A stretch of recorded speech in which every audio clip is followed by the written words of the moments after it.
During the pandemic, there was a number of problems in American society that ended up being exposed. One of those major issues was the lack of domestic manufacturing and supply chains.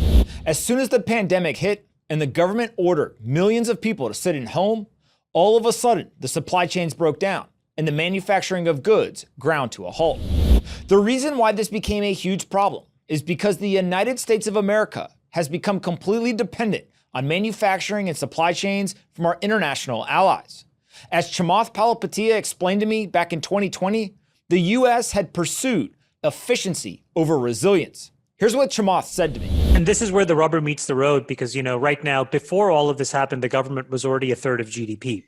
And, we are now, after all of this is going to be said and done, because I think the odds that we're going to be sort of in the $8 to $10 trillion range is probably very high, which essentially means that, this year at a minimum, 55 to 60% of GDP is going to be government sponsored. But for the foreseeable future, we're going to basically be very reliant on the government, the federal government. And then, there's another impeding sort of cataclysmic wave that we have to deal with, which is not just all these companies, but all the states and all the municipalities and counties and cities that are just going to be completely upside down on debt. But they have dramatically less flexibility than the federal bureaucracy does in basically, obviously, just printing money. So we have a very difficult moment here where what we have realized is that in the search for efficiency, we have abandoned resiliency. And we have to pivot our economy to resilience. There was an article today that the Chinese government was basically metering out PPE equipment, so masks, gowns, gloves, etc., evenly. And why I think that's interesting was, I think it was interesting that, there was a moment where the president about 2 weeks ago started to back down from naming coronavirus the China virus or the Chinese virus. At some point, I think that there was a political gambit inside the government that said we should try to label this as a foreign scourge.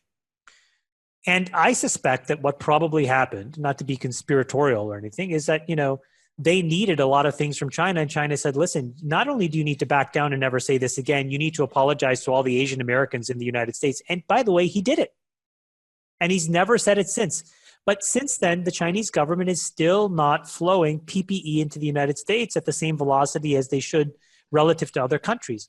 So it goes to show you that, in our sort of this hell-bent desire for efficiency, we've empowered certain countries and economies to have incredible leverage over us. These fulcrum, it's kind of like, when you look at the debt stack of a company, you look at the fulcrum asset, right? You look at the fulcrum security. That's what we call the pivot security, the thing around which everything crumbles.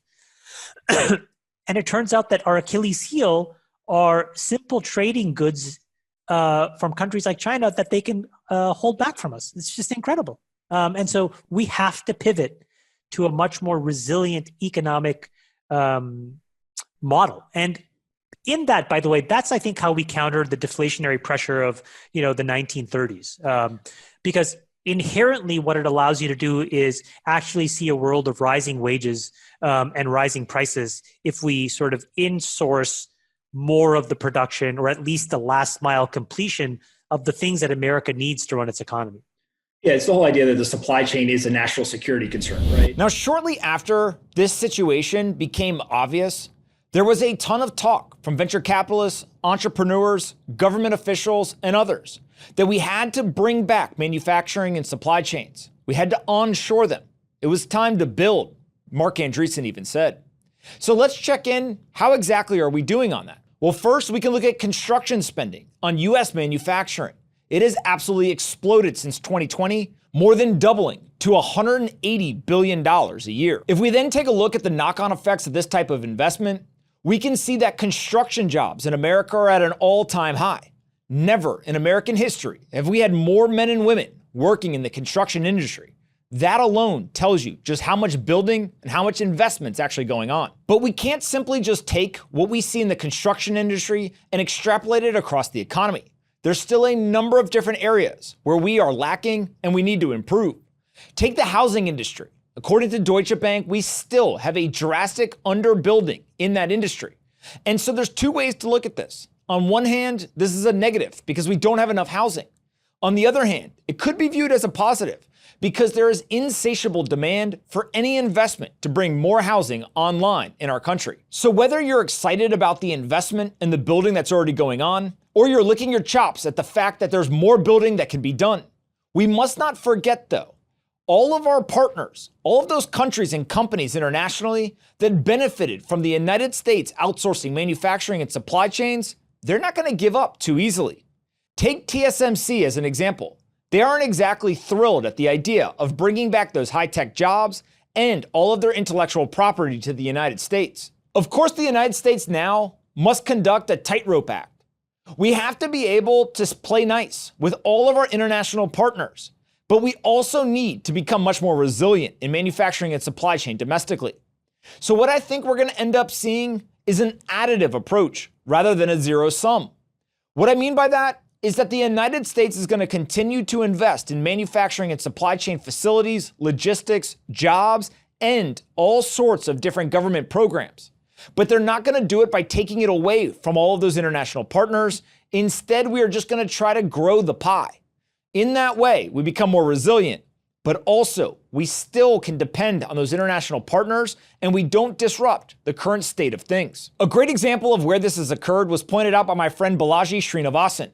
You can look at domestic oil production, which many people for decades have believed follows a bell curve, where there's an explosion of production, and then over time, as those reserves become depleted, there's a drastic fall off. But as we have seen since about 2010, there's been a reversal of that bell curve trend. Now, there's many reasons why oil production domestically has increased so significantly. There was the shale revolution, there was deposits in both Texas and North Dakota that were discovered, and there's been a bunch of investment that's occurred in the oil industry as well. Regardless of the reasons, it is important to understand that the United States' drastic increase in oil production domestically did not take away from the international oil production. It simply was additive. And so I think we're going to take this exact same example and we're going to extrapolate it across all these different industries. I'll leave you with one final thought. Manufacturing is hard. Supply chains are hard. And the physical world is much harder than the software world. You can't simply stay up late at night, drink some Red Bull, and ship a few code updates, and all of a sudden everything's fixed. You have to move physical goods all around the world. A single consumer item may touch a plane, a truck, and a boat, all in their trip from the manufacturing facility to the end consumer. These things are difficult, but so are the best things in life. We must continue to invest in American innovation, American manufacturing, and American supply chains. Our future, quite literally, may depend on it.